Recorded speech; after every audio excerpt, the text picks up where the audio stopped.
Hello and good morning, everybody. I hope you all slept as well as I did last night.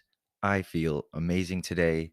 And speaking of last night, I haven't actually sat down and watched a good movie in a long time. And last night, someone suggested the movie I See You on Netflix, which is kind of like a horror thriller movie. And it was amazing. It might be my favorite movie that I've seen in the in 2023, if not in the past year or so. I mean, talk about twists and turns. I don't want to give any spoilers away. Not that I really could because it was just so well written. But if you like disappearing boys and hardened detectives and crazy foreboding music, this is the movie for you. But anyways, I'm Eli, and we're back today with another episode of Murder in the Morning. I have, hopefully, another interesting tale for you. While technically it isn't a murder story or even a story about one individual human, but rather an animal, a dolphin to be exact, you may be wondering why on this podcast about murder I might be talking about an animal, and I'm kind of wondering that myself. But for the past few weeks, we've covered some really heavy cases, and it's just been a little bit soul draining, honestly, just to stay in that same headspace of kill, kill, kill. So I thought I'd lighten it up this week with a quick story, but a story that I had never heard of before. And I hate to admit it, but I came across this scrolling through Facebook. It caught my eye, and well, it was very intriguing to say the least. So, a few of my sources today, an article by Thalia Alves from culturetrip.com, an article in the Encyclopedia of New Zealand, and then an article written by Samantha on todayifoundout.com, and obviously Wikipedia. Let's jump in here. So, whether or not all of it is true or more legend, I think it's honestly one of the coolest stories I've heard lately, and I want to share that with you guys today. Plus, last week we had a little guest appearance of a canine dog named Kylie, and it got me thinking about how animals and humans interact and our relationships between them. And I think this is just a really good example, I think, of how we should be with nature around us rather than how we actually are. Because, my goodness, dolphins are gnarly. This is the legend of Pelorus Jack. Okay, let me take you way, way back to the 19th century, New Zealand. The year is 1888, and waterways are vital to the world. Between the shipping industry and travel alone, before planes and trains became mainstream, water was how people and goods got from point A to point B. This made for many dangerous journeys and expeditions over countless seas and oceans before radar and other technologies made sailing safer, much, much safer. But there was a particularly rough patch down in New Zealand that caused quite a bit of trouble quite often. And that spot would be Cook Strait, named after James Cook, who was the first European commander to sail through it in 1770. I mean, typical. I Everybody liked to name things after themselves back then. But anyways, this strait, Strait, connects the Tasman Sea on the northwest with the South Pacific Ocean on the southeast. From the Polaris Sound to the French Pass, hence the name of our dolphin boy, Jackie. That's just one end to the other, the names of either side of this. And this area is known to have some of the most dangerous and unpredictable waters in the world. Cook Strait separates the North and South Islands in New Zealand and is about 22 kilometers or 14 miles wide at its very narrowest point. The article that I mentioned by Samantha at Today I Found Out describes just how treacherous these waters could be. So this is a quote directly from her article.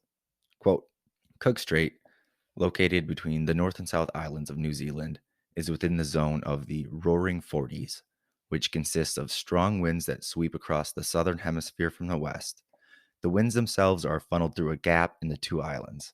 On top of this, cool currents from Canterbury travel north up the coast of the South Island, while the warmer currents travel south to meet it, contributing to the occasionally turbulent waters. In the late 19th and 20th centuries, this stretch of water wreaked havoc on many ships, including in the two worst catast- including resulting in the two worst catastrophes of New Zealand's history. The 1909 demise of the SS Penguin and the sinking of the Wahin Ferry in 1968. End quote. So basically, you have a wind tunnel on top of you, like this naturally formed wind tunnel from either island on each side. And then you have two different currents coming from two separate directions from the water below. It's essentially this perfect meeting place of many different types of weather, and it will and does stir up some crazy storms. Okay, but why does this matter? Why am I telling you fine folk all of this super duper interesting information that I'm sure has hooked you in? Well, these waters of New Zealand just happen to be the home of the amazing Pelorus Jack, a one of a kind dolphin. Pelorus Jack was a Risso's dolphin, Rissos, sometimes referred to as a gray dolphin, named after Antoine Risso, yet again. These animals are quite large for dolphins, sometimes growing up to 4 meters in length, and most of their closest relatives or species are referred to as whales, such as pilot whales, pygmy killer whales, melon headed whales, and false killer whales, none of which I'd ever heard of before. And when looking at these photos of the Risso's dolphins, they do look to me a lot more similar to a whale that I'm used to rather than a classic dolphin you see at Florida's oceanside resorts. So, Polaris Jack, as I mentioned before, made his home in these waters between both of the New Zealand islands in this place called Cook Strait. But what made him so unique? First of all, to see a Risso's dolphin in this area was quite rare. There were scarce reports of seeing these. One report said there was a group of maybe 12 of them many years ago before Jack's first sighting. But besides that, there haven't been any other reports of a Risso's dolphin in that same area. So just to see him was odd. But then you tack on the fact that he was always alone was another strange behavior for this type of dolphin. Normally, they were in pods or packs or whatever you call them. This, however, wasn't what actually made him famous. There is no legend of Polaris Jack just because he was a cool dolphin. It was much, much more than that.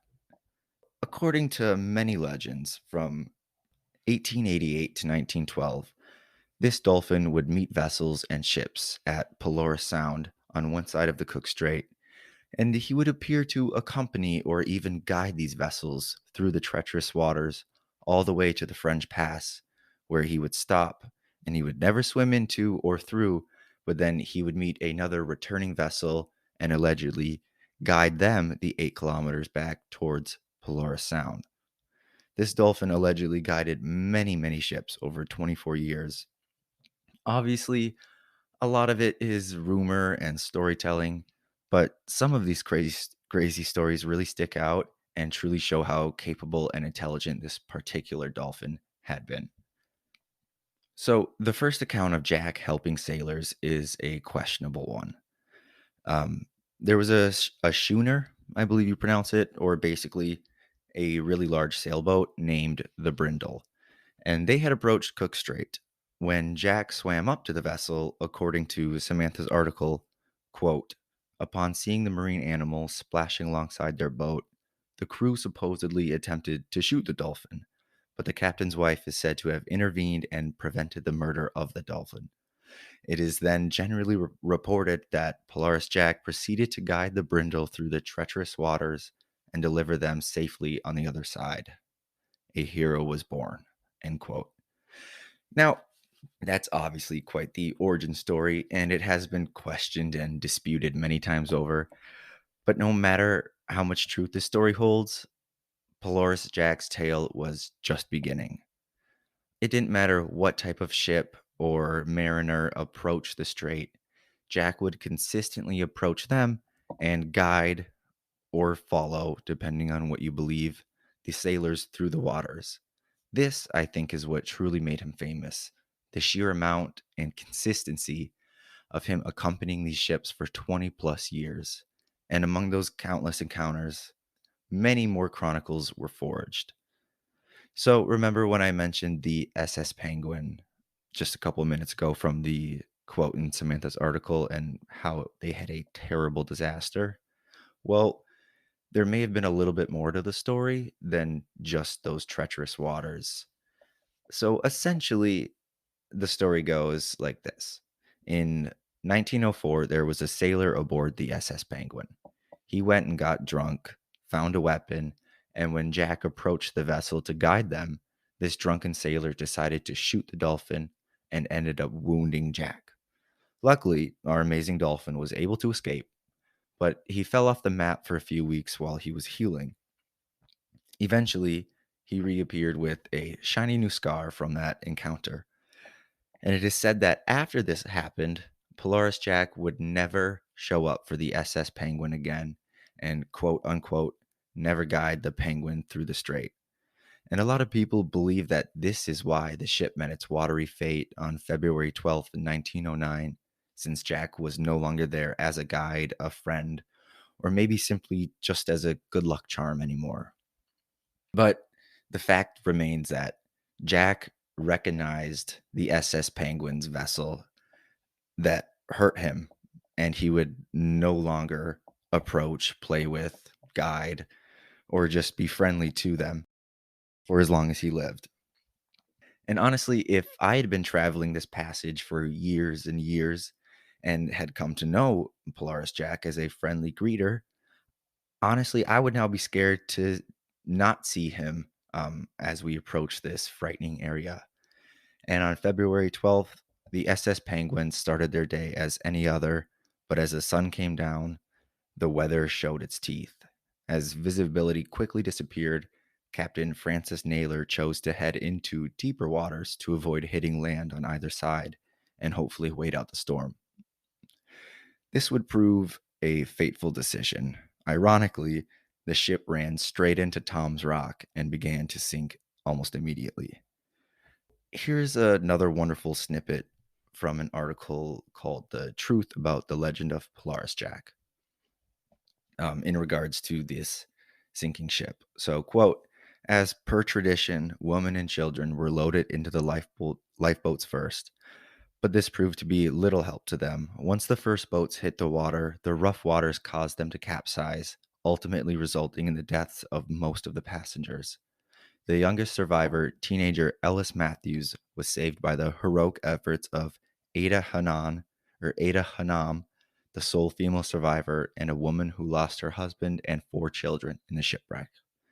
The remaining 30 of the over 100 original passengers spent hours being buffeted around in the storm before they finally arrived safely on shore.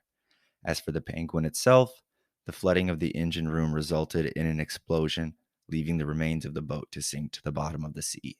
End quote. Now, obviously, this was very tragic and perhaps unavoidable, but there are still a lot of people out there that believe if that man years ago hadn't wounded our boy Jack, that he would have showed up that night and guided them to safety.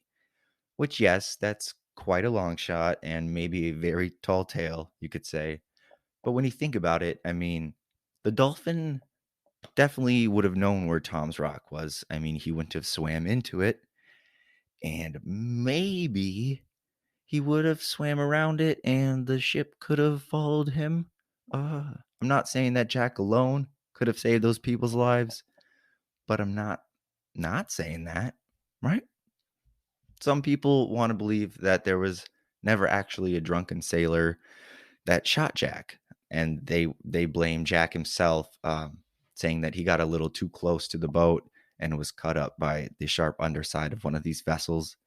But I feel like he was smarter than that, especially after doing it for decades. And knowing humans, I would definitely put my money on the drunk shooting him.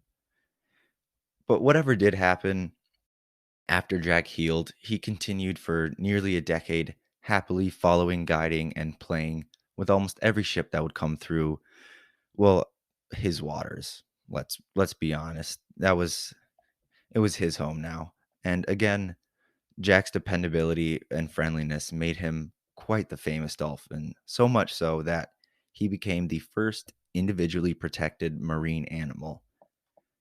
Quote, in 1904, the governor, Lord Plunkett, which this isn't part of the quote, but I love that name, signed an order in council decree that made it illegal to take the species from the waters of the Cook Strait and its surroundings. The order came with punishable fines ranging between £5 and £100 and made New Zealand the first country in the world to grant legal protection to a single marine creature. End quote. But the fame didn't stop at New Zealand or the surrounding areas either. Even Mark Twain and English writer Frank T. Bullen are some of the most well known visitors to seek out this fabled Risso's dolphin. And there are so many more stories, happy, confusing, bewildering, and unbelievable, that show who this dolphin was. But these are just a few of the most interesting ones, at least to me. And the fact that he did this for almost 30 years was just amazing. Like, he found something he loved, stuck to it. And honestly, that's more than a lot of people can say. As to how Pelorus Jack eventually passed away, that has been disputed again and again and again. One account, there was a deathbed confession by a whale hunter or a dolphin hunter who claimed that he killed a dolphin who resembled Jack, but that was never confirmed. There was another account by the name, or by a man named Charlie Moeller, and he was the guy who kept the light on at the French Pass. And he claimed that he saw Jack's remains wash up on the shore and slowly rot away, which, according to a lot of people, this seems to be the most likely since Jack was getting quite old. A typical Risso's dolphin can live between 20 and 40 years, and Jack was at least 24 at the very minimum from his first official sighting in 88 to his last in 1912. And this part, I just love. I found this quote from culturetrip.com and I thought it was just adorable.